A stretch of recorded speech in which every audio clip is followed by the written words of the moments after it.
వాటికి ఖచ్చితంగా జాలి ఉండాలి.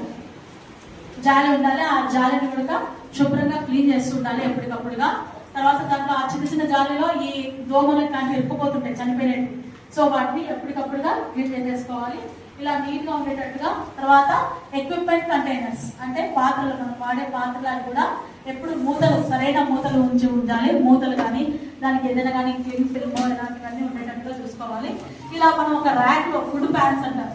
సో ఇలా ఫుడ్ ప్యాన్స్ లో పెట్టినప్పుడు వీటికి ఖచ్చితంగా లేబుల్ అనేది మెయింటైన్ చేయాలి. లేబుల్ నాకు చెప్పాను కదా స్టోరీలో, లేబుల్ లేకుండా ఎలాంటి అనర్థాలు జరుగుతాయని. దాంట్లో ఫుడ్ ఐటమ్ ఏముంది, ఎప్పటి వరకు యూజ్ చేయొచ్చు, అట్లీస్ట్ దాంట్లో ఫుడ్ ఐటమ్ ఏముంది అనేదన్నా ఖచ్చితంగా ఇలా లేబులింగ్ ఉండేటట్టుగా జాగ్రత్త పడాలి. తర్వాత పర్సనల్ ఫెసిలిటీస్ టాయిలెట్స్.